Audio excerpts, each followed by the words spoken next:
दिवाली के पटाखों की बाल कहानी। दिवाली दिवाली के पटाखों की बाल कहानी। एक दुकान में ढेर सारे पटाखे सजे हुए रखे थे, जो दुकानदार ने दिवाली पर बेचने के लिए रखे हुए थे। पटाखों को यह देखकर बहुत दुख होता था कि जो बच्चे अच्छे कपड़े पहनकर अपने मम्मी पापा के साथ पटाखे लेने आते, उन्हें तो दुकानदार बड़े ही प्यार से पटाखे दिखता और बेचता, पर जो बच्चे नंगे पैर और फटे हुए कपड़े पहनकर पटाखों को केवल दूर से ही देखते, उन्हें दुकान के पास खड़ा भी नहीं होने देता। दिवाली के पटाखों की बाल कहानी। दिवाली पटाखों को दुकानदार पर गुस्सा तो बहुत आता, पर वे कर ही क्या कर सकते थे। ऐसे ही दिवाली के दिन दुकानदार की दोपहर के समय आंख लग गई। पटाखों ने आपस में विचार विमर्श किया कि हमें यहाँ से चले जाना चाहिए, पर वे समझ नहीं पा रहे थे कि वे जाएं कैसे। तभी पास की टोकरी, जो कि बहुत देर से बैठी उनकी बातें सुन रही थी, बोली, तुम सब मेरे ऊपर बैठ जाओ, मैं तुम लोगों को लेकर चलती हूँ। यह सुनते ही सभी पटाखे खुशी के मारे उछल पड़े। टोकरी में बैठते ही वे मानो हवा से बातें करने लगे।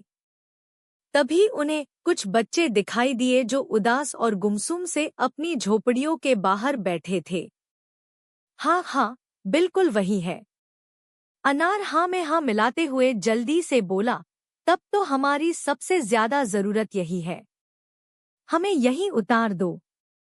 यह सुनकर टोकरी खुश हो गई और तुरंत नीचे की ओर उतर पड़ी। बच्चे इतने सारे पटाखे देखकर खुशी के मारे उछल पड़े। सबसे पहले उन्होंने चक्री की पूंछ में आग लगाई।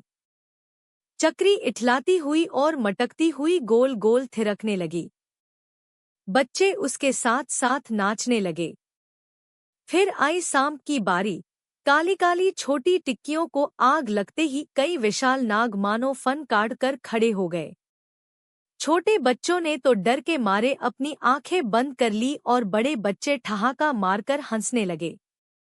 अब यह सब देखकर भला अनार कहाँ पीछे रहने वाला था, वह भी लुढ़क कर आगे आ गया।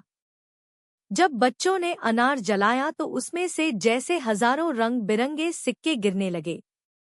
बच्चों के मासूम चेहरे खुशी से दमकने लगे।